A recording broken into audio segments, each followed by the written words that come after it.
hermanos, por favor, en el libro de Nehemías, en su capítulo 13. En lo que lo localizan, pongo el contexto de este libro. Nehemías es uno de los que regresan a Jerusalén después del periodo de cautiverio. Nehemías era un alto funcionario en el palacio del rey Asuero. Y sin embargo, él sintió el deseo, el anhelo, la necesidad de regresar a Jerusalén para colaborar en la reconstrucción. Lo primero que se abocó fue a reconstruir las murallas y las puertas, porque las murallas estaban derribadas y las puertas habían sido consumidas a fuego. Y él regresó y empezó a edificar nuevamente a Jerusalén. Pero no quedó allí, también empezó a trabajar para que el pueblo regresara al camino del Señor, porque el pueblo se había desviado, se había alejado. Y aquí vamos a ver un ejemplo de estas reformas de Nehemías. Amén. Versículo 1 del capítulo 13. En aquel día se leyó el libro de Moisés. En el libro de Moisés se leyó. Se conocía como el libro de Moisés el Pentateuco. ¿Cuál es el Pentateuco? Los 5 primeros libros de la Biblia: Génesis, Éxodo, Levítico, Números y Deuteronomio. En la ley, en el libro de Moisés se encontró, oyéndolo el pueblo, y fue hallado escrito en él que los amonitas y moabitas no deberían de entrar jamás en la congregación de Dios. Moabitas y amonitas eran parientes de los israelitas. ¿Hijos de quién? ¿Ustedes recuerdan la historia? ¿De quién descienden los moabitas y los amonitas? ¿No? ¿De quién será? A ver. No. De un sobrino, ya más fácil no se los puedo poner. De un sobrino de Abraham. De Lot. Pero, sí, pero son hijos de sus hijas que él tuvo con sus propias. ¿Se acuerdan aquella ocasión en que lo emborracharon las hijas? Porque después de la destrucción de Sodoma y Gomorra, ellas pensaron, dijeron, ya no hay hombre en la tierra y no vamos a poder tener descendencia. Emborracharon a su padre, se acostaron con él y tuvieron hijos con su propio padre, amonitas y moabitas. Por cuanto no salieron a recibir a los hijos de Israel con pan y agua, porque eran parientes, y al haber salido de la esclavitud de Egipto, ellos debieron de haberse alegrado por sus parientes. No salieron a recibirlo ¿con qué? Con pan y agua, sino que dieron dinero a Balaam para que los maldijera, mas nuestro Dios volvió la maldición ¿en qué? En bendición. Hay mucha gente que nos maldice, aún sin que nosotros nos demos cuenta. Cuando oyeron pues la ley, separaron de Israel a todos los mezclados ¿con qué? Con extranjeros. Porque el Señor les había dicho que eran un pueblo santo, un linaje escogido. Amén. Esto, vamos a ir viendo las implicaciones espirituales, porque a veces nada más nos quedamos con la historia. Dice, toda escritura es inspirada por Dios y útil para enseñar, para redarguir, para corregir, a fin de que el hombre de Dios sea perfecto, enteramente preparado para toda buena. Esto de la mezcla significa en que a veces nos falta esa pureza, nos hemos dejado contaminar con las cosas de este mundo, llámense afanes, llámense amistades, llámense vicios, llámense hábitos, incorrectos, todo eso nos ha impedido servir ¿a quién? A Dios. Tenemos que dejar que se vaya todo eso, todo lo que impide, todo lo que estorba. Ellos cuando lo oyeron, expulsaron a los extranjeros. Y antes de esto, el sacerdote Eliasib era sacerdote, siendo jefe de la cámara de la casa de nuestro Dios, había emparentado con Tobías, un hijo de Eliasib. Se había casado con una hija de este extranjero llamado Tobías. Bueno, él estaba precisamente en esa situación de que no debieran de emparentar con extranjeros. Pero no solamente eso, imagínense, el sacerdote estaba allí para guiar al pueblo, para enseñar al pueblo referente a lo que le agradaba a quién, a Dios. Y eran custodios del templo, el templo lo habían vuelto a reedificar. Dice, y antes de esto había emparentado con Tobías y le había hecho una gran cámara en la cual guardaban antes las ofrendas, el incienso, los utensilios, el diezmo del grano, del vino y del aceite que estaba mandado dar a los levitas, a los cantores, a los porteros, y la ofrenda de los sacerdotes. ¿Qué había hecho Eliasib? Que en el cuarto donde se guardaba lo santo, lo dedicado a Dios, le había hecho un cuartito a quién? A Tobías. ¿Qué tenía que ver Tobías en el templo? Nada. Si al templo no podían entrar los israelitas comunes y corrientes, solamente los sacerdotes. Pero espiritualmente, ¿qué significa? Porque hoy no es que tú traigas algo aquí a la casa, aunque a veces se refleja en eso, pero recordemos que nosotros somos templo del Espíritu. A lo mejor una cámara que tienes dentro, parte de tu corazón, has dejado que entren cosas que no le agradan ¿a quién? A Dios. Porque tú has sido llamado, y yo he sido llamado a vivir en santidad delante de Dios. El Señor dice, sed santos, porque yo, mas a todo esto yo no estaba en Jerusalén, porque en el año 32 de Artajerjes, rey de Babilonia, fui al rey y al cabo de algunos días pedí permiso al rey para volver a Jerusalén.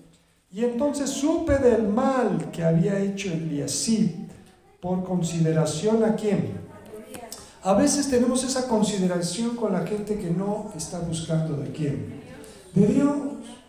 Y nos medio juntamos con ellos y le damos también vuelo a la hilacha, y si ellos echan chistes, nosotros también nos sabemos colorados, ¿no? Y entonces esas cosas no agradan ¿a quién?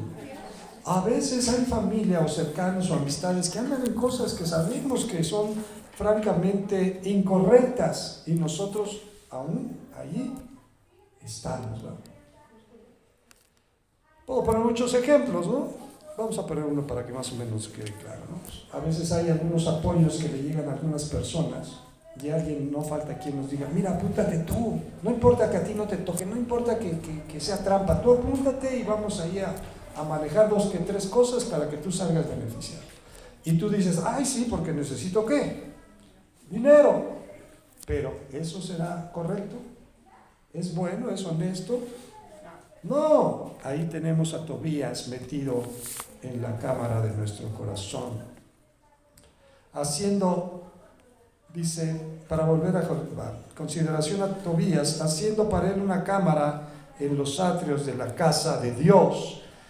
¿Y qué hizo Nehemías? ¿Qué le pasaba a Nehemías? Él tenía un celo profundo por las cosas de Dios. Me dolió en gran manera. ¿Y qué hizo? Arrojé todos los muebles de la casa de Tobías fuera de la cámara y dije que limpiasen la cámara e hice volver allí los utensilios de la casa de Dios, las ofrendas y el qué. ¿Ustedes creen que eso le habrá caído bien al sacerdote Eliasib? Le habrá caído bien a este, porque era un hombre reconocido, este Tobías, aunque era extranjero y rico además. A Nehemías no le importó nada de eso. Es como cuando Jesús llegó al templo y dice que vio cómo los cambistas tenían sus mesas y hacían negocios y vendían animales para el sacrificio. Y dice que se llenó de ira e hizo un azote con cuerdas. ¿Qué hizo el Señor?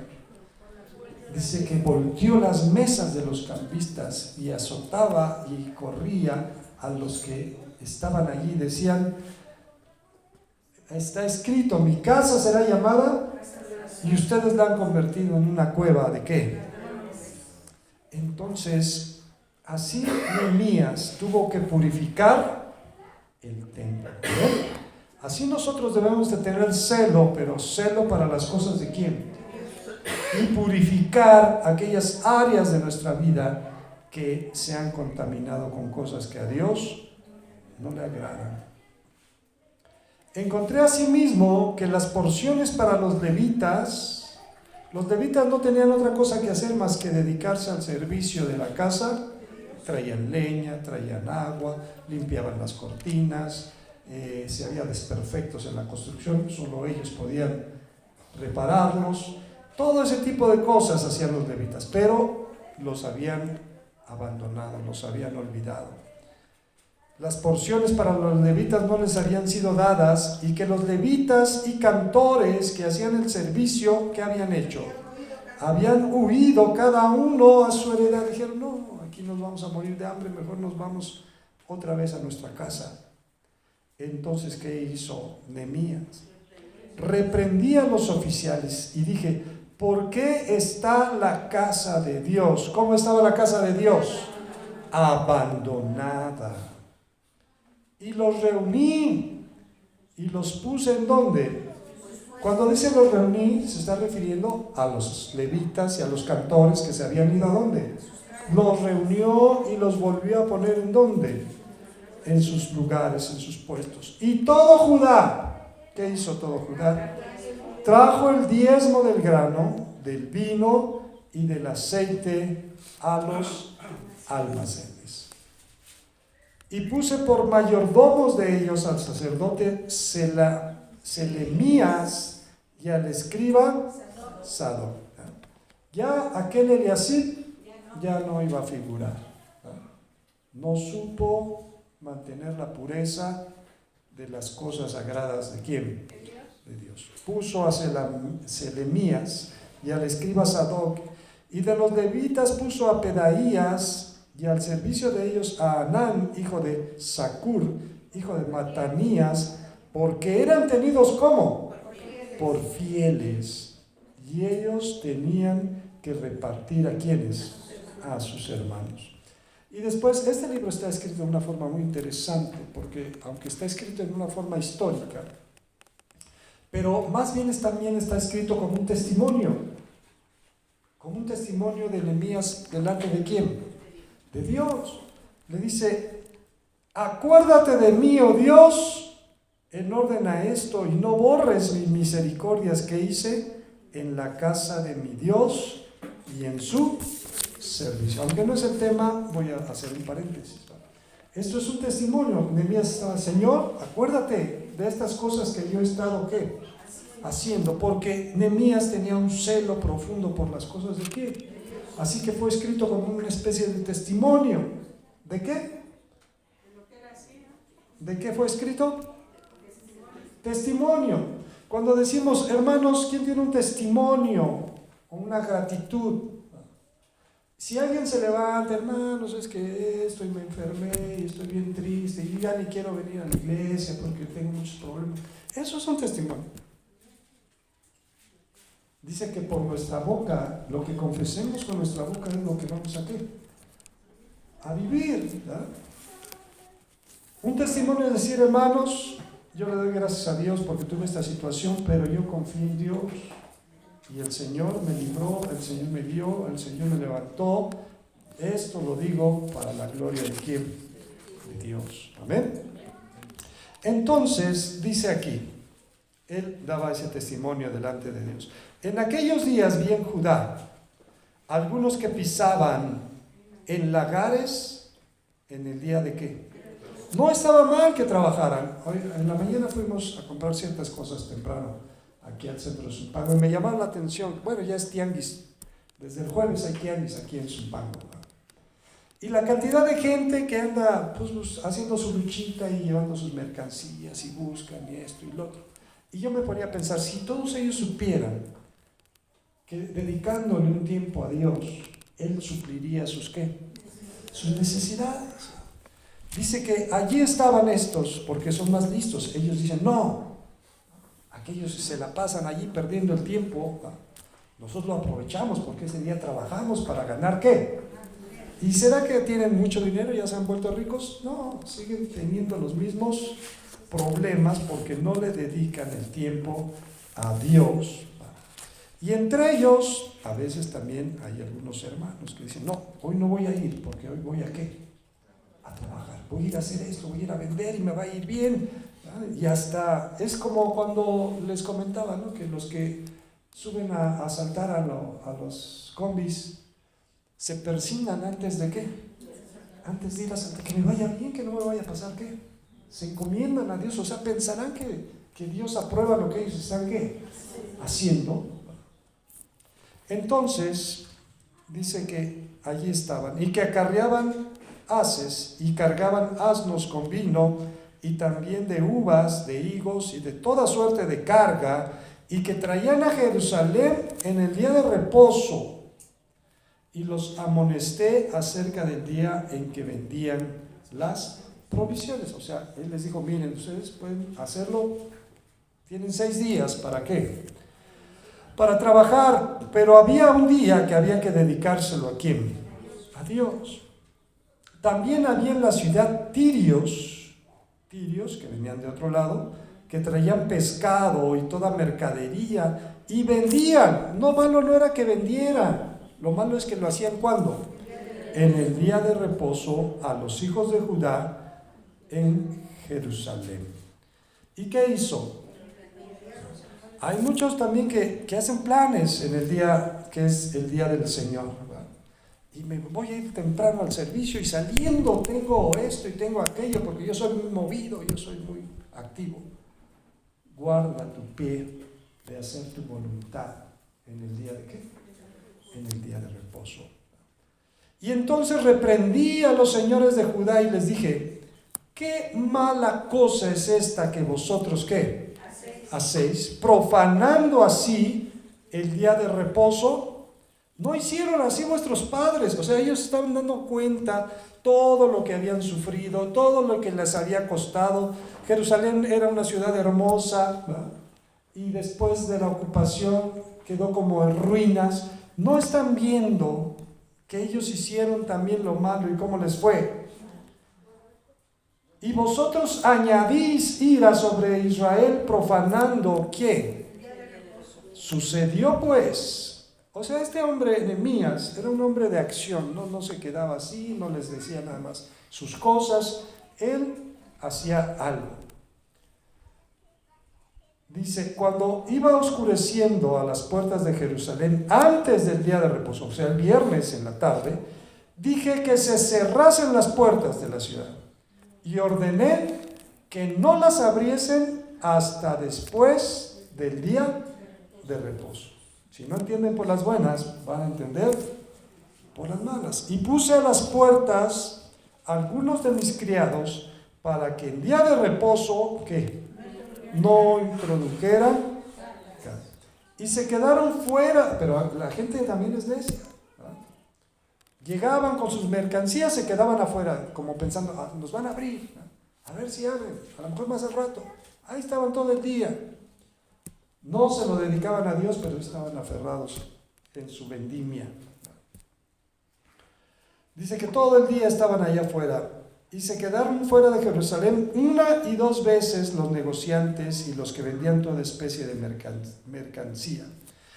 Y les amonesté y les dije, ¿por qué os quedáis vosotros delante del muro? si lo hacéis otra vez, os echaré mano. Desde entonces, ¿qué pasó? No vinieron en día de reposo. Estaba viendo, hay un noticiero que es cristiano que se llama Mundo Cristiano, que a veces sacan algunos documentales, algunas informaciones. Me llamaba la atención de una empresa en Estados Unidos que hagan de cuenta que es un restaurante como Tox, como Big, como McDonald's, o cosas así. Es de unos hermanos. Esos restaurantes, toda esa línea de restaurantes, si usted va ahorita a la plaza acá al Walmart, todos esos restaurantes hoy están como abiertos, porque hoy domingo es cuando la gente va y come más, ¿verdad? Pero esta es una cadena, no es un changarrito de una tienda, no, es una cadena de restaurantes de ese tipo que no abren el domingo. Todos los empleados tienen que ir a la iglesia. Y le preguntan a los dueños, ¿por qué hacen eso? No, es que nosotros crecimos aprendiendo valores cristianos en la iglesia y sabemos que a Dios le agrada que le dediquemos un día. ¿Amén? ¿Cómo nosotros vamos a ir a la iglesia y vamos a dejar que otros trabajen en nuestro negocio ese mismo día? No, se tiene que ¿qué? Se tiene que cerrar. ¿Y ustedes creen que ese negocio quiebra o pierde? No, es prosperado porque es fiel. ¿Para con quién? Para con Dios. Entonces los amonestó, ¿verdad? Y ya no volvieron en día de reposo. Y dije a los levitas que se purificasen, o sea, que se prepararan, que quitaran toda la impureza de su vida y viniesen a guardar las puertas para santificar ¿qué? O sea, los levitas estaban también en las puertas de la ciudad viendo que la gente no trajera ni llevara cosas que no le agradaban ¿a quién? A Dios. Para santificar el día de reposo. Cuando oramos, la oración modelo que dice, ustedes pues oraréis así: Padre nuestro que estás santificado, o sea, pero esa frase en santificado a veces no nos queda claro. ¿Cómo santificado? ¿Quién va a santificar el nombre de Dios? Nosotros, con nuestras actitudes, con nuestros hechos. Porque la palabra también dice que por nuestras actitudes y nuestros hechos, el nombre de Dios es ¿qué? Blasfemado. ¿Ve? No son cristianos. No son cristianos. Véanlo, mira. Ahí anda en esto, anda en aquello, anda peleando, anda maldiciendo, anda demandando, ¿no? Santificar el nombre de Dios es que yo le voy a dar la honra con mi vida, con lo que yo hago, honrando a Dios en mi vida. Amén.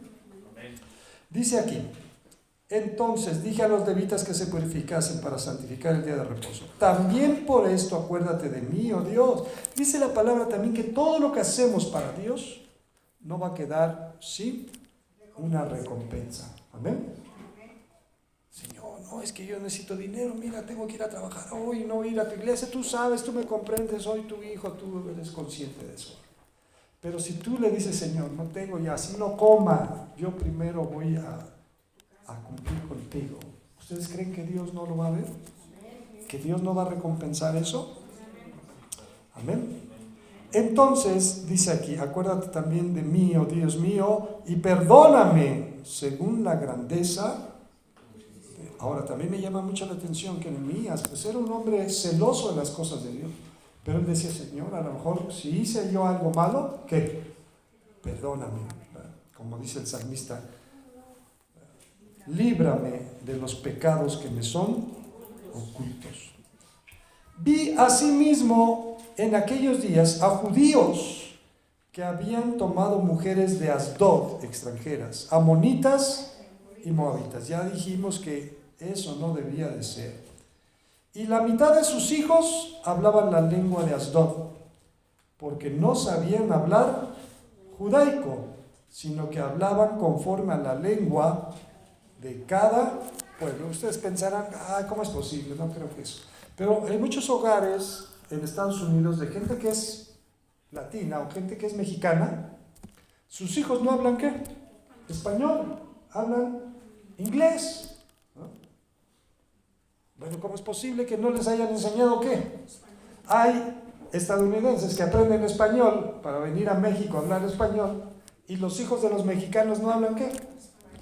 Bueno, algo así sucedía en ese tiempo. O sea, sus hijos, por haberse mezclado, no hablaban ni siquiera la lengua, sino que hablaban lengua extranjera. Y reñí con ellos. Y llegó a tal grado su enojo, dice, y los maldije. Y no solamente eso, dice, y herí a algunos de ellos, y les arranqué los cabellos, y les hice jurar diciendo, este Nehemías no podría ser pastor, yo creo, si no habría mucho cargo en las iglesias. Les arranqué los cabellos y les hice jurar. ¿Qué les hizo jurar? No daréis vuestras hijas a sus hijos, y no tomaréis de sus hijas para vuestros hijos, ni para vosotros mismos. Pero tenía una razón Nehemías, conocía de la palabra de Dios. ¿Qué dice? ¿No pecó por esto Salomón, rey de Israel? Bien que en muchas naciones no hubo rey como él, que era amado de su Dios, y Dios lo había puesto por rey sobre todo Israel, aún a él le hicieron pecar las mujeres extranjeras. O sea, había una razón. Todo el que se consagra a Dios, dice, ¿qué comunión hay entre la luz y qué concordia hay entre Dios y Belial? Entonces, el pueblo tenía que apartarse de aquello que le desviaba su intención, su corazón, su atención a las cosas de quién. Y uno de los hijos de Joiada, hijo del sumo sacerdote Eliasib, era una fichita y su hijo igual, era también yerno de quién? De Sanbalat, otro que no solamente era extranjero, sino que se había opuesto ¿a qué? A la reconstrucción de la ciudad de Jerusalén. Fue de aquellos que fueron de chismosos con el rey, diciéndole, mira, los judíos están volviendo a edificar esa ciudad que ha sido por siglos considerada como revoltosa y se ha levantado contra los reyes. Y entonces aquel rey mandó a ver los anales de historia, y efectivamente había habido muchas revueltas en Jerusalén, y mandó parar la obra. Así hay mucha gente que se opone a nosotros, y nosotros todavía le estamos haciendo el caldo gordo. Les contaba a cierta persona, que su nombre no diré, pero vive muy cerquita de aquí, que ya no viene a la iglesia. Nunca trajo una persona nueva, nunca trajo a nadie nuevo, nunca habló de la palabra. Pero él habla muy mal de nosotros, y no solo de mí, de usted también. Y habla muy mal de nosotros. Ajá, usted dirá, ¿de mí? Sí, de usted. Porque dice, todos los que van ahí a ese lugar. Anda hablando pestes de nosotros. Bueno, tan portándose como Sanbalat. Ahí fueron los chismosos a echarle cabeza a los judíos que estaban reconstruyendo. Pero también, después el mismo rey encontró en los anales aquel edicto de Ciro, que había permitido que la ciudad de Jerusalén fuera otra vez reconstruida. Y no solamente eso, que los tesoros que se habían llevado robados del templo fueran regresados. Y entonces ordenó que los trabajos se continuaran. Amén. Entonces dice el 27, y obedeceremos a vosotros para cometer todo este mal tan grande de prevaricar contra nuestro Dios, tomando mujeres como. Y uno de los hijos de, ya dijimos, Oronita, dice, y uno de los hijos de Joiada, hijo del sumo sacerdote Eliasib, era yerno de quién? Sanbalat, Oronita. Por tanto, ¿qué hizo? Ya no tuvo nada que ver con ese tipo de ¿qué? De personas. Acuérdate de ellos, Dios mío, contra los que contaminan, ¿qué? Y el pacto del sacerdocio, ¿y de quiénes? Ahora, les digo que a veces lo leemos y decimos, pues sí, es la historia y esos sacerdotes, sí, pero usted y yo hemos sido llamados a ser reyes, ¿y qué? Y sacerdotes. ¿Estaremos contaminando el sacerdocio? ¿Hemos dejado que las cosas del mundo penetren a nuestra vida? Dice el 30, los limpié pues de todo extranjero y puse a los sacerdotes y levitas por sus grupos, a cada uno en su servicio, y para la ofrenda de la leña en los tiempos señalados, y para las primicias, acuérdate de mí, Dios mío, ¿qué? Para bien. Hoy en día hay un gran ataque y muy veladamente se empezó a presentar y hoy cunde en contra de las cosas de Dios, ¿no? Uno de los principales ataques que usted va a escuchar de la gente cuando le va a hablar de la palabra va a salir con este asunto de lo de los diezmos, ¿no? Ay, no, pero ustedes hacen ricos al pastor porque van y le dan sus qué. O el pastor les roba su diezmo, y esto del diezmo, y esto ya es la misma cantaleta. Pero si entendemos que el pueblo estaba no solamente con la obligación de regresarle a Dios lo que era de Dios, que era el diezmo, amén.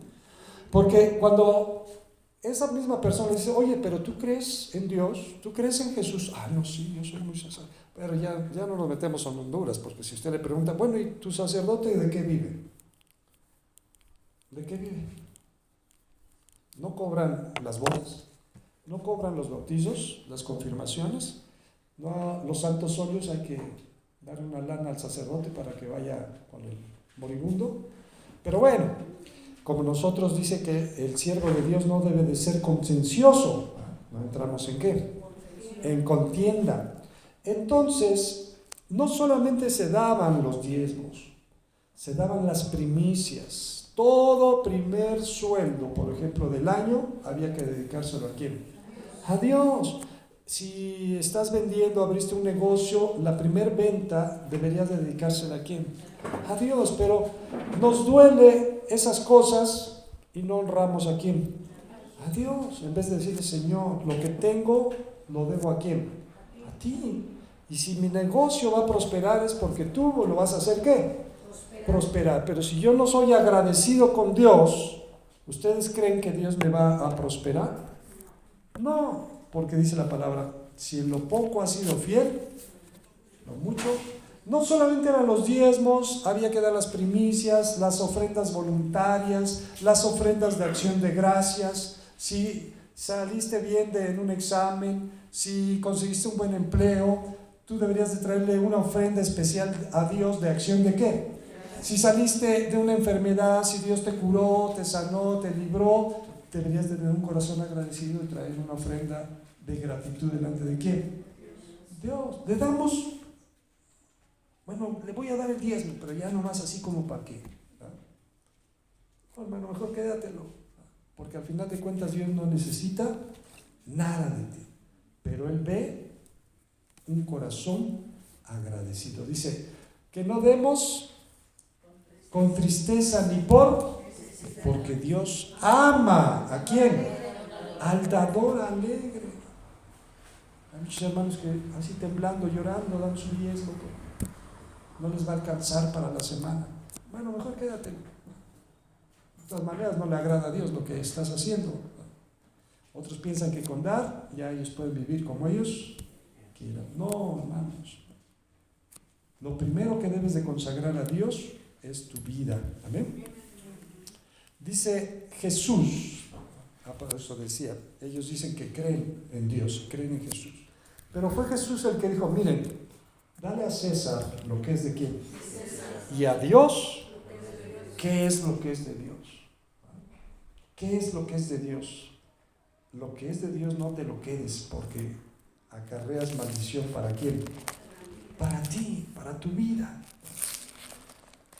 Y les digo que eso ha sido esta corriente que hoy cunde por todos lados, ¿no?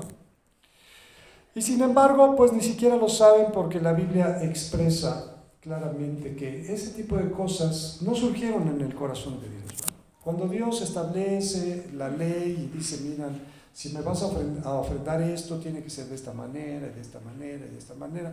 Era ordenar algo que no surgió en el corazón de Dios, sino surgió en el corazón de ¿quién? De los hombres.